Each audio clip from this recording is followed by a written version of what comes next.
힘들어하는 바닷거북을 붙잡아 콧 속에 박힌 이물질을 뽑아내고 있습니다. 고통스러워하는 바닷거북의 콧 속에서 나온 물체는 10cm가 넘는 플라스틱 빨대입니다.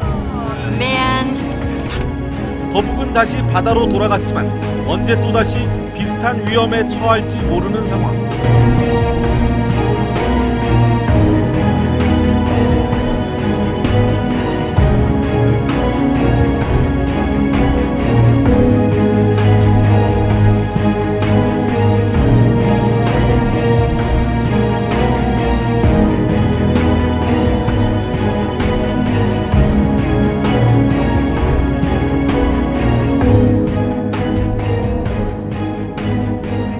Mr. Kim Bum-chul is a professor of environmental science at Kangwon National University, South Korea, and a former chairman of the Korean Society of Limnology.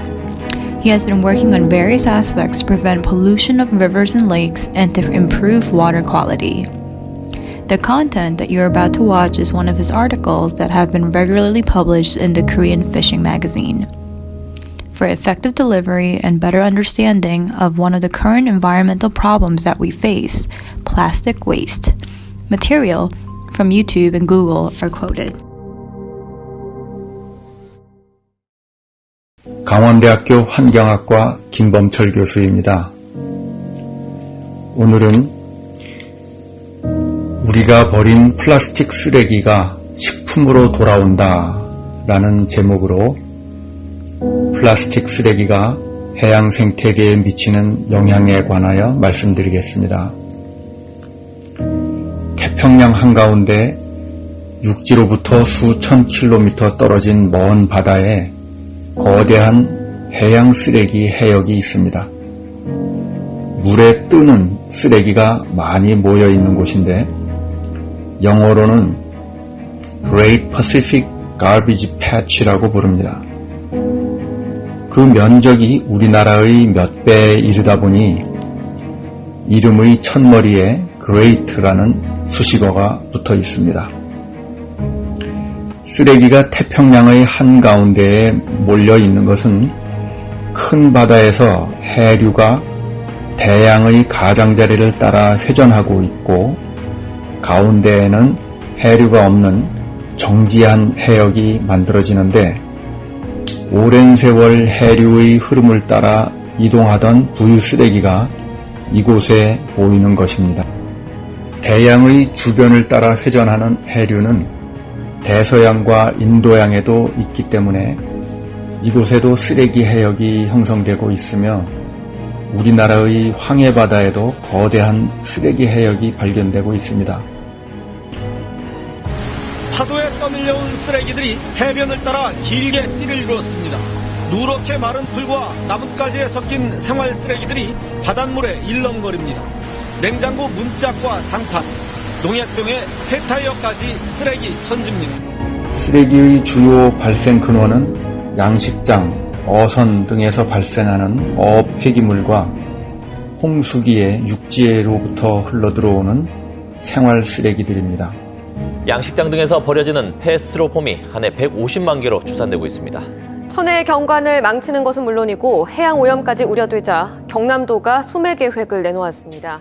양식장이 많이 있는 남해안에서는 수없이 많은 스티로폼의 조각들이 떠다니는 것을 볼 수 있고 육지에서 떠내려온 쓰레기도 해변 어디 가나 널려 있습니다. 전라남도에서는 해변의 쓰레기를 연간 2만 톤 이상이나 수거하고 있다고 합니다.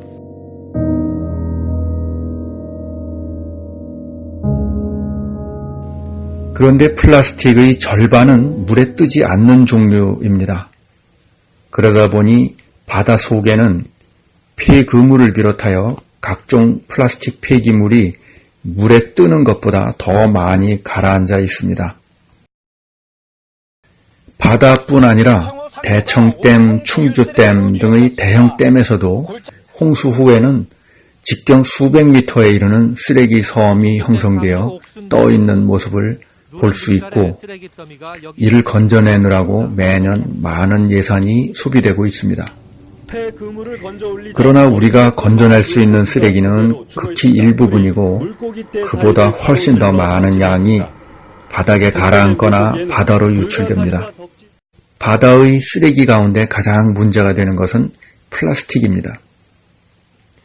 플라스틱은 양식장의 부표를 비롯하여 그물 등의 어구와 생활용품 등 어마어마한 양이 생산되어 우리의 생활을 편리하게 하고 있습니다.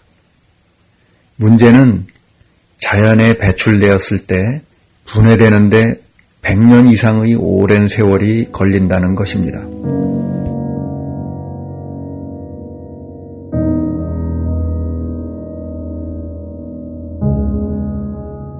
바다나 호수의 바닥에 가라앉은 쓰레기는 젖을 표면을 덮어서 저소동물이 살 수 없는 환경을 만듭니다.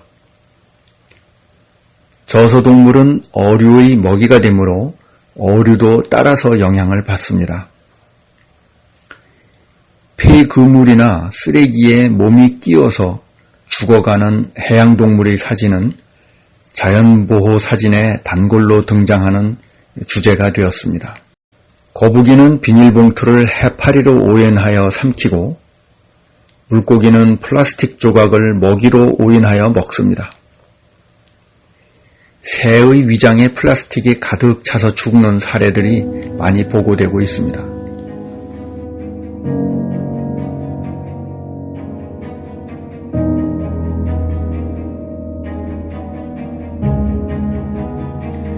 오래전에 우리나라 근해에서는 그물로 잡은 새우에 비닐 조각들이 많이 포함되어 있어서 새우젓에 비닐이 많이 함유되어 있다는 쇼킹한 뉴스가 보도된 적도 있습니다.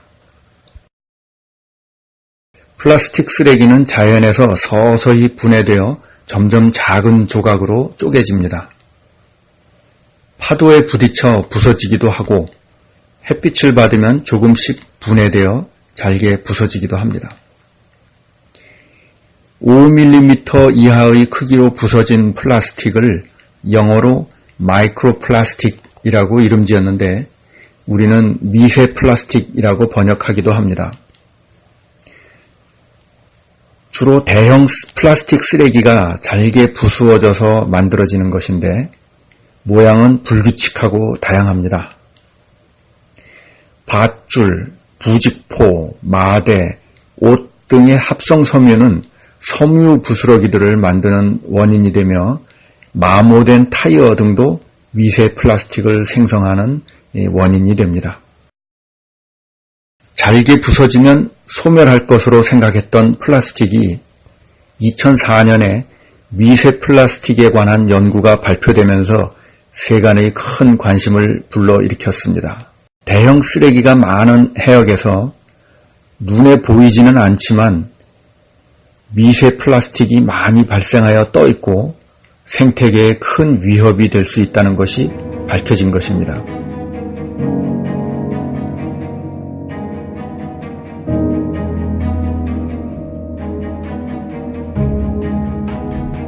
조개, 새우, 동물 플랑크톤 등은 물속에 부유한 유기물 입자를 걸러서 먹는 여과 섭식자, 필터 피더입니다. 그런데 먹이의 종류를 잘 선별하지 못하고 자신이 먹기에 적당한 크기의 입자들을 걸러서 먹습니다.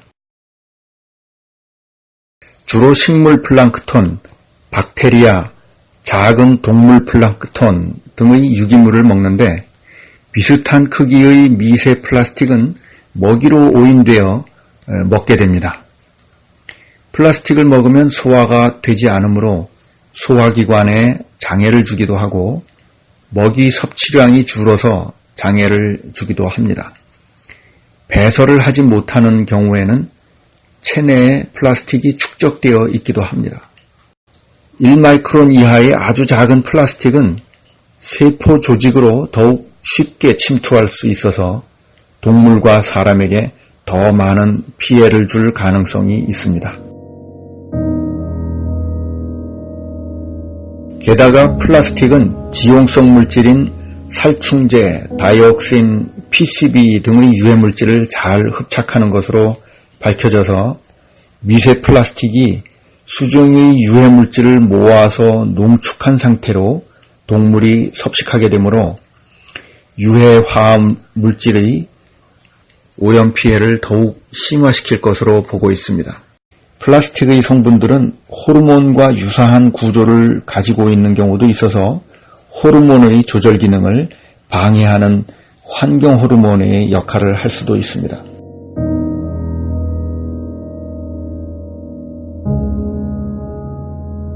미세 플라스틱이 동물 플랑크톤의 체내에 들어가면 이를 먹은 어패류의 체내에 축적되고 먹이 연쇄를 따라 상위의 동물에게 먹히면서 점점 더 농축되어 상위 포식자가 더 많은 피해를 받을 수가 있습니다. 미세 플라스틱의 영향은 아직 밝혀지지 않은 부분이 많아서 어떤 영향을 주는지 잘 모르고 있지만 생태계에 악영향을 끼칠 우려가 충분히 있습니다.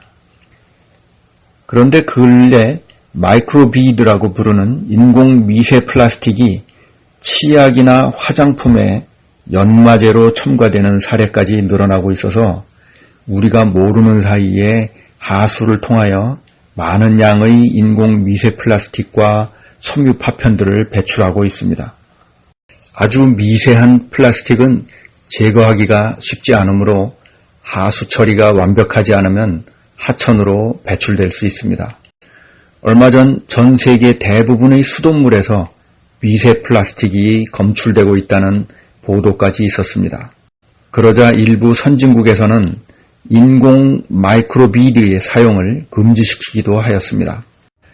우리가 버린 플라스틱 쓰레기가 식품으로 우리에게 다시 돌아오고 있으니 쓰레기를 함부로 버리지 말고 최대한 재활용하여 배출량을 줄여야겠습니다.